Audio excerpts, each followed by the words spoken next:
नमस्कार दोस्तों, स्वागत है आपका अपने चैनल SMS ग्लोबल पर। दोस्तों आज है 10 नवंबर 2020 और 10 नवंबर के करंट अफेयर के जितने भी महत्वपूर्ण क्वेश्चन बनेंगे सारे हम इस वीडियो में जानेंगे। तो चलिए शुरू करते हैं आज के करंट अफेयर के इस वीडियो को।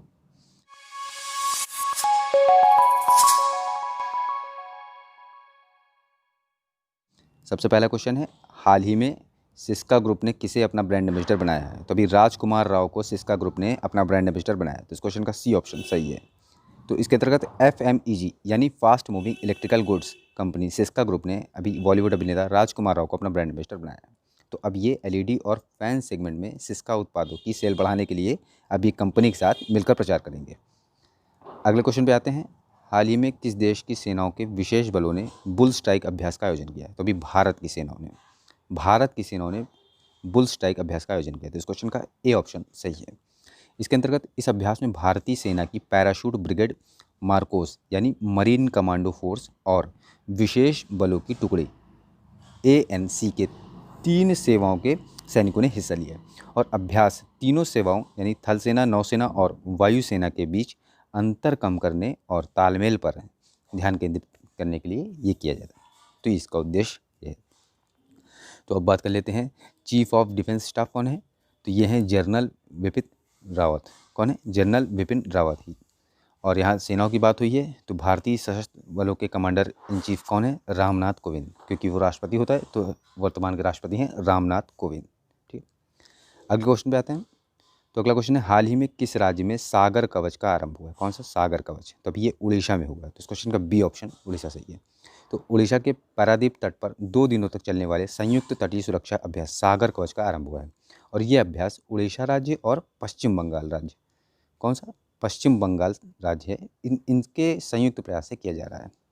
उड़ीसा में हो रहा है, उड़ीसा के साथ साथ पश्चिम बंगाल सरकारों के संयुक्त प्रयास से ये किया जा रहा है। और इसका मुख्य उद्देश्य क्या है? 26/11 जैसे मुंबई हमलों के बाद हर साल की तरह इस साल भी पारादीप तट पर इसका अभ्यास करना है। ठीक है, जो इसका उद्देश्य है सेनाओं द्वारा मुंबई हमले जैसे हमलों को रोकने के लिए इसका अभ्यास करना है। ठीक है, और ये अब 2 दिनों तक चलेगा। अच्छा, इसमें हमले को रोकने के लिए रेड और ग्रीन टीमों का गठन किया जाएगा। अगले क्वेश्चन पे आते हैं, हाल ही में राष्ट्रीय कैंसर जागरूकता दिवस 2020 कब मनाया गया? तो अभी मनाया गया है 7 नवंबर को मनाया गया है। ये बहुत इंपॉर्टेंट है। तो अभी 7 नवंबर को ये मनाया गया है राष्ट्रीय कैंसर जागरूकता दिवस। तो इस क्वेश्चन का ए ऑप्शन सही है। इसके अंतर्गत भारत में प्रतिवर्ष 7 नवंबर को कैंसर के लक्षणों और उपचार के बारे में जागरूकता फैलाने के लिए ये दिवस मनाया जाता है। कौन सा? राष्ट्रीय कैंसर जागरूकता दिवस। इस दिन को पहली बार 2014 में, कब? 2014 में केंद्रीय स्वास्थ्य मंत्री डॉक्टर हर्षवर्धन द्वारा घोषणा के बाद मनाया गया था। अच्छा, ये दिन वैज्ञानिक मैरी क्यूरी की जयंती का भी दिन है। ठीक है, और इन्हें 1903 में नोबेल पुरस्कार मिला था। कब मिला था? 1903 में। किस क्षेत्र में? भौतिकी के क्षेत्र में। ठीक है। अच्छा, ये तो बात हो गई भारत की, यानी राष्ट्रीय कैंसर जागरूकता दिवस है, ये तो मनाया गया 7 नवंबर को। अगर विश्व में बात करें, विश्व स्तर पर, तो विश्व स्तर पर मनाया जाता है जो विश्व कैंसर दिवस है, ये 4 फरवरी को मनाया जाता है। ठीक है, आगे बढ़ते हैं। हाल ही में virtual global investor round table 2020 सम्मेलन की अध्यक्षता किसने की? तो अभी नरेंद्र मोदी, भारत के प्रधानमंत्री नरेंद्र मोदी ने इसकी अध्यक्षता की। तो इस क्वेश्चन का बी ऑप्शन सही है।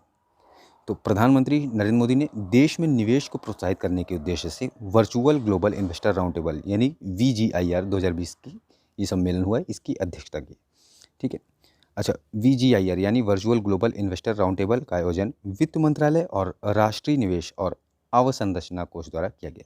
ठीक है। गोलमेज सम्मेलन यानी ये राउंड टेबल ही को गोलमेज कहते हैं। तो गोलमेज सम्मेलन में दुनिया की 20 सबसे बड़ी पेंशन और संप्रभु फंड निधियों में से 6 मिलियन ट्रिलियन के प्रबंधन वाली संस्थाओं ने शिरकत की थी।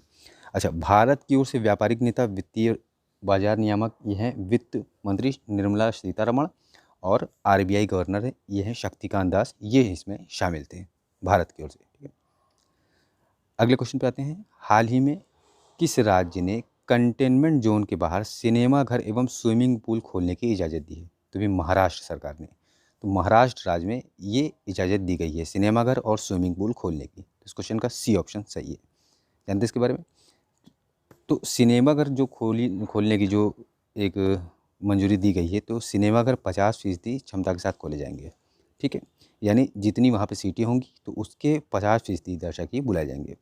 ठीक है, महाराष्ट्र में इन दिशा निर्देशों के साथ ऑडिटोरियम में किसी तरह की खाद्य सामग्री यानी जो खाने के लिए जो सामग्री जाती है उस पर जो है अभी भी रोक रहेगी। महाराष्ट्र की बात हुई है तो महाराष्ट्र के मुख्यमंत्री हैं उद्धव ठाकरे, यहाँ की राजधानी है मुंबई।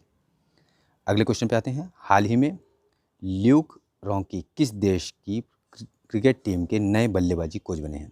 तो ये बने हैं न्यूजीलैंड के, ल्यूक रॉन्की। तो इस क्वेश्चन का सी ऑप्शन सही है, ल्यूक रॉन्की। इन्होंने 2008 में 4 बार एक दिवसीय और 3 T20 अंतर्राष्ट्रीय यानी इंटरनेशनल मैच खेले थे, और पिछले वर्ष रोची इंग्लैंड में ICC विश्व कप में न्यूजीलैंड टीम के ये कोचिंग स्टाफ भी रहे थे।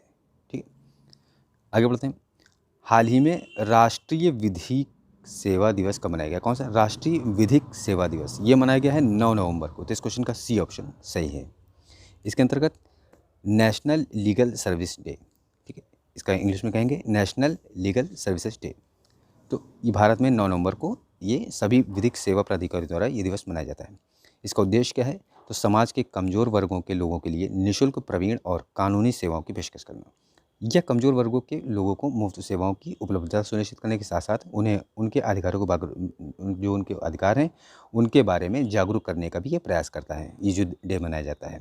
अच्छा, इस दिन की शुरुआत हुई थी तो भारत का जो सुप्रीम कोर्ट है यानी सर्वोच्च न्यायालय द्वारा 1995 में, कब? 1995 में समाज के गरीब और कमज़ोर वर्गों को सहायता प्रदान करने के लिए ये इसका शुरुआत हुई थी। ठीक है, तो दोस्तों ये थे आज के करंट अफेयर के क्वेश्चन। और अब बात करेंगे पिछले वीडियो के प्रश्न की।